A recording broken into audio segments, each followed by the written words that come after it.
Selamat siang bagi kita semuanya. Salam sejahtera bagi kita semua. Di sini saya akan memperkenalkan diri. Nama saya Rosnita Sihombing, SPD. Saya selaku PLT Kepala Sekolah SD 173114 Rodan. Nah, di sini saya akan presentasi tentang kinerja yang saya akan capai di tahun ajaran baru ini. Nah, maklumat pelayanan sekolah tahun pelajaran 2006 dan 2027. Nah, satu materi pemaparan kepala sekolah. A. Visi dan misi sekolah. Visi: mewujudkan generasi emas yang cerdas, berkarakter, peduli lingkungan, dan berlandaskan budaya bangsa menuju Tapanuli Utara maju. Nah, misi saya sebagai kepala sekolah yaitu: 1. Menyelenggarakan pembelajaran berbasis literasi dan numerasi yang inovatif serta kontekstual. Yang kedua, mengintegrasi nilai-nilai kreativitas lokal budaya Batak Toba dalam setiap aspek pendidikan karakter. Yang ketiga, mewujudkan sekolah bersih, asri, dan sehat melalui pembiasaan peduli lingkungan hidup. Yang keempat, optimalisasi pemanfaatan teknologi informasi dan digitalisasi dalam tata kelola administrasi serta instruksional. B. Maklumat pelayanan sekolah berdasarkan standar pelayanan minimal dalam SPM dan komitmen transformasi sekolah menetapkan maklumat pelayanan sebagai berikut. Yang pertama, pelayanan administrasi memberikan pelayanan administrasi, persuratan, mutasi dan registrasi secara cepat, tepat, ramah, dan transparan tanpa pungutan liar atau zero pungut. Yang kedua, lingkungan belajar menjamin keamanan, eksklusivitas, dan kenyamanan belajar sebagai seluruh peserta didik tanpa membedakan suku, agama, ras, dan status sosial. Yang ketiga, komunikasi interaktif menyediakan ruang komunikasi dan pengaduan bagi orang tua siswa dan masyarakat yang responsif dalam waktu maksimal 2 kali 24 jam. C. Data profil satuan pendidikan. Data peserta didik atau kondisi existing. Kelas 1 jumlahnya laki-laki 5 orang, perempuan 2 orang, di jumlah keseluruhan 7 orang. Kelas 2 laki-laki 6 orang, perempuan 3, dan jumlah keseluruhan 9 orang. Kelas 3 laki-laki 8, perempuan 7, totalnya 15 orang. Yang keempat, laki-laki 4 orang, perempuan 5 orang, jumlahnya 9 orang. Yang kelima, kelas 5 laki-laki 11 orang, perempuan 7 orang, jumlahnya 18 orang. Kelas 6 jumlahnya laki-laki 6 orang, perempuan 10 orang, totalnya 16 orang. Nah, jumlah laki-laki keseluruhan yaitu 40 orang, jumlah perempuan keseluruhan 34. Jadi jumlah seluruh siswa kami di SD 173114 orang, jumlah seluruhnya 74 orang.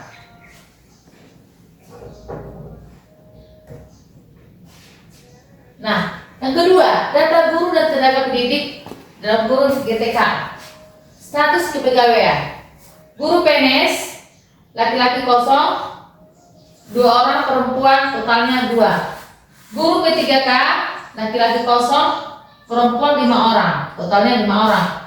Nah, guru GTT strip honorer laki-laki kosong, perempuan 1, dan jumlah 1 orang.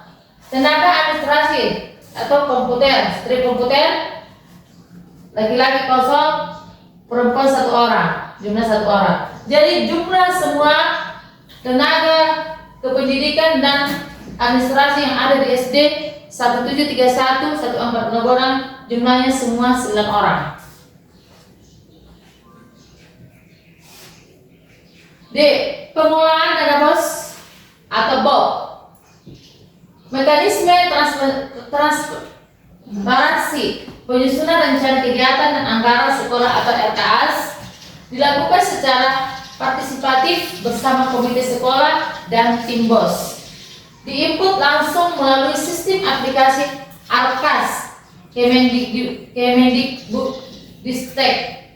Realisasi anggaran, realisasi penggunaan dana bos reguler tahap 1 dan 2 berjalan akuntabel dengan persentase penyerapan pencapaian 98,5%, yang dialokasikan utamanya 20% untuk gaji honorer, 30% untuk pengadaan buku, dan 50% untuk pemeliharaan sarana belajar, menyediakan ATK, penunjang asesmen, dan meningkatkan kompetensi guru.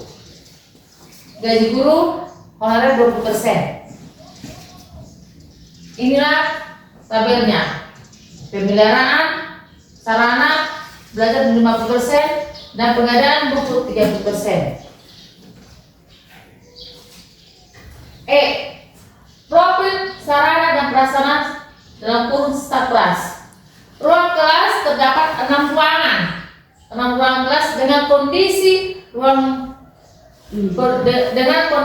ruangan baik dan 1 ruangan memerlukan rehabilitas ringan pada bagian atap dan plafon. Inilah atap sekolah kami. Ada beberapa yang rusak. Ini di depan kelas 1 dan ini di kantor ruang guru, dan ini di depan ruang kelas 1. Dan ini juga tembok pagar kami yang berada di belakang kelas 4, sehingga kami khawatir kalau tidak diperbaiki lama ini, kami akan khawatir anak didik kami nanti akan jatuh karena ini roboh dia di belakang kelas 4. Ini kejadiannya pada bulan 12 tahun kemarin pas musim hujan. Nah, yang kedua, fasilitas penunjang. 1 ruang kantor, 1 perpustakaan sekolah dengan koleksi 50 judul buku fiksi dan non-fiksi. Infrastruktur digital. TV gunakan mendukung program digital sekolah dan pelaksanaan AMBK. Nah, di sini kami masih memerlukan karena kami di sekolah 1731 Naborang belum memiliki Chromebook, sehingga kami kalau mengadakan AMBK kami masih meminjam ke sekolah lain, dan juga WiFi ke sekolah kami masih sulit masuk jaringannya. Jadi kami memang sih masih memerlukan Chromebook atau laptop untuk siswa-siswa kami jika mereka mengadakan AMBK. Nah, program unggulan. Yang pertama, Magic Day. Suatu hari dalam sebulan matematika melakukan bermain peran. Ya. Kami selaku guru, selaku pendidik, kami selalu membuat anak-anak dengan Magic Day. Maksudnya ini matematika dengan menggunakan gerakan seperti perkalian dengan menggunakan gerakan tangan. Contohnya, kami membuat perkalian 9 dengan menggunakan gerakan tangan, sehingga anak didik ini bisa mengerti dan bisa memahami perkalian 9 itu. Contohnya seperti ini. 1 kali 9 ini dianggap kosong, jadi ini 9. 2 kali 9 18. Ini puluhan dan ini satuan 8. Sehingga anak-anak makin mengerti dia tentang perkalian 9 itu. Jadi yang kedua, Smart Classroom, digital kelas. Ini sekarang memang belum bisa kami buat karena masih terbatas. Kami hanya memiliki laptop hanya 2 di sekolah, 1 komputer, sehingga tidak bisa untuk anak-anak dibagikan 1 persatu. Jadi ini masih kami menyuruh anak-anak membawa handphone dari rumah jika diperlukan di sekolah. Yang ketiga, zero plastik kam, sekolah bebas plastik. Nah, kami sini anak-anak jika ada sampah, kami selalu menganjurkan anak-anak membuang sampah pada tempatnya.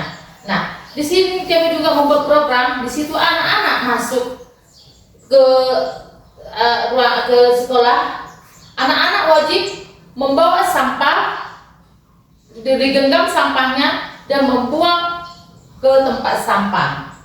Yang keempat, eco-friendly school. Cipta lingkungan seperti menanam sayur di sekolah. Nah, di sini kami akan tahun ajaran baru akan membuat kebun sekolah dengan cara menanam sayur-sayuran, contohnya sawi, tomat, cabai. Nah, kami juga akan berencana di tahun ajaran baru ini akan membuat lubang sampah sehingga akan membedakan sampah organik dan organik. Jadi sehingga nanti sampah ini bisa kami gunakan untuk menjadi kompos. Nah, inilah program kami di tahun ajaran baru ini. Jadi yang ke F, implementasi program unggulan daerah Kabupaten Tapanuli Utara. Yang pertama, program Saya Tapayas. Siswa-siswi Tapanuli Utara peduli kebersihan lingkungan. Gerakan pembinaan pemungutan sampah atau dalam kurung GPS. Ini kami adakan ini 15 menit sebelum masuk ke kelas, pemeliharaan sampah organik dan organik di lingkungan sekolah, serta program satu siswa satu pohon S3P untuk menciptakan sekolah hijau atau green school. Inilah kami akan membuat ini tahun ajaran baru dan kami akan menyuruh siswa membawa pohon yang berbuah, contohnya apokat, mangga, jambu. Sehingga kami akan menanam buah-buahan ini, pohon buah-buahan ini di depan sekolah karena memang sekolah kami ini rawan longsor. Nah, jika mungkin kalau kita tanam di sini itu seperti mangga, pokat itu mungkin menahan supaya tidak akan banjir, menahan tanah supaya tidak akan banjir. Nah, yang kedua, program Tapak Maju, Maretong, Menjahat, Uhud, Martorsa. Penerapan metode gasing atau dalam gampang, asik, menyenangkan untuk akselerasi numerasi dalam kurung Maretong. Pembiasaan membaca senyap 15 menit sebelum belajar untuk penguatan literasi atau menjahat dan pelatihan keberanian berbicara di depan umum dalam atau public speaking bagi siswa dalam kurung Martorsa guna menyetak profil pelajaran Pancasila. Ini memang ini kami buat sebelum masuk ke kelas. Kami mengadakan membaca nyaring. Itu nanti guru GPH yang membuat sebelum masuk ke kelas itu kami buat 15 menit. Menjaha Maretong. Itu kami utamakan untuk anak-anak. Jadi kami buat waktunya 15 menit. Nah, yang kedua, evaluasi kinerja sekolah. Pencapaian kinerja mutu pembelajaran. Pertama, rapor pendidikan 2020 skor kemampuan literasi dan numerasi sekolah mengalami kenaikan signifikan sebesar 12% dibandingkan tahun sebelumnya. Menetapkan posisi sekolah dalam kategori di atas kompetensi minimum. Ya, kami memang ini di SD 1731 14 Donggala ini memang meningkat dari tahun berikutnya dan tahun sebelumnya. Tahun ini kami meningkat rapor pendidikan. Yang kedua, tingkat kelulusan. Pencapaian presentasi target 100% lulus untuk seluruh peserta didik kelas akhir pada tahun ajaran sebelumnya. Jadi kelas 6 kami memang 100% lulus. Yang B, prestasi yang diraih atau dalam kurung satuan pendidikan guru dan siswa. Prestasi sekolah tahun 2024 dan 2025 mendapatkan BOS kinerja. Itulah prestasi yang didapatkan pada tahun 2024 dan 2025, tahun-tahun kemarin. Nah, prestasi guru kalau tahun-tahun ini belum ada. Nah, yang ketiga, prestasi siswa akademik. Nah, Olimpiade Sains dan Bidang Studi Matematika tingkat Tapanuli. Ini kami mau pernah tingkat Tapanuli Utara, lomba pengetahuan lingkungan hidup kategori sekolah dasar tingkat kecamatan Kabupaten Tapanuli Utara tahun 2018. Nah, di sini kami pada tahun 2017 dan 2018 pernah mendapat perlombaan sains di bidang studi matematika dan kategori pengetahuan lingkungan hidup. Lomba pengetahuan di lingkungan hidup pernah kami mendapat juara 1 dan pialanya masih ada di sekolah. Nah, yang ketiga, prestasi siswa non akademik. Ini anak didik kami pernah mendapat juara 1 yaitu lomba menggambar. C. Identifikasi masalah atau kendala di lapangan. Yang pertama, surprise fisik. Kerusakan minor pada atap satu ruang kelas berpotensi mengganggu kenyamanan belajar apabila terjadi hujan lebat dan bangunan pagar tembok belakang sekolah. Inilah sekarang yang kami takutkan, apalagi tembok kami yang di belakang kelas apa itu sangat parah sekali. Jadi anak-anak kalau ke situ memang kami selalu mengawasi.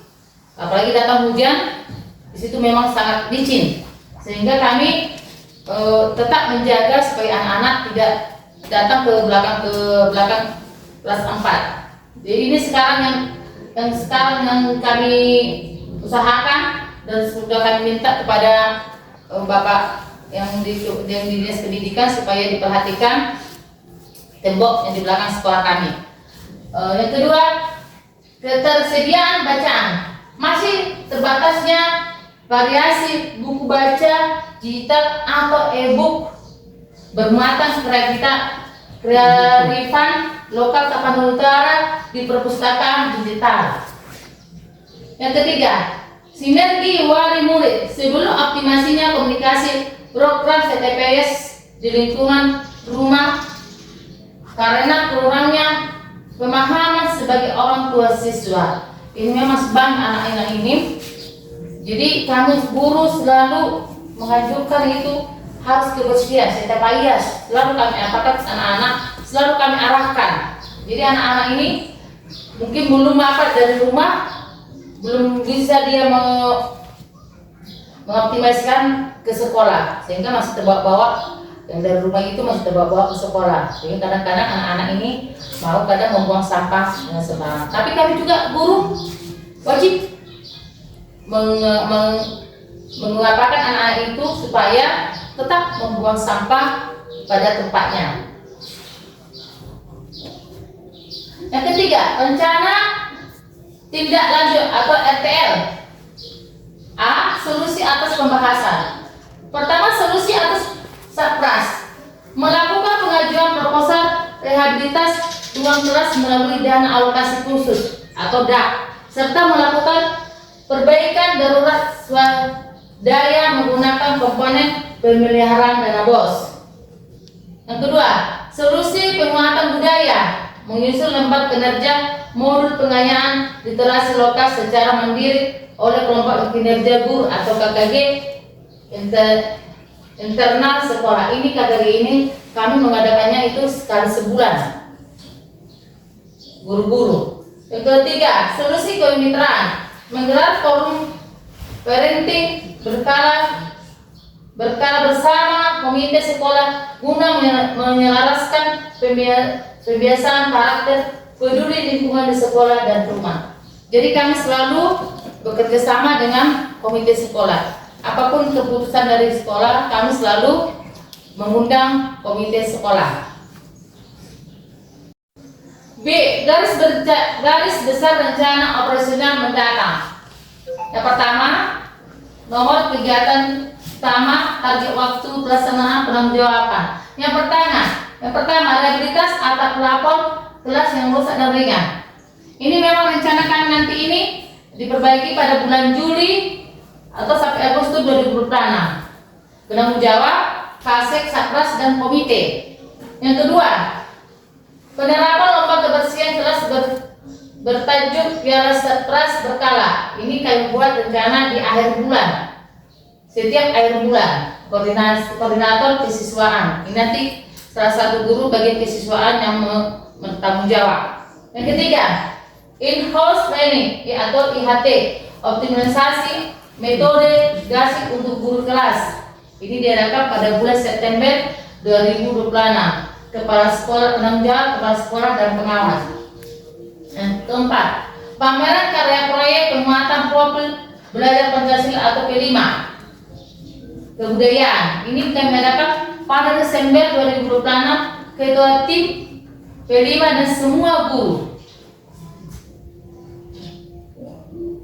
Jadi hanya itu yang bisa saya paparkan selaku saya PLT Kepala Sekolah SD 173114 Nagoda.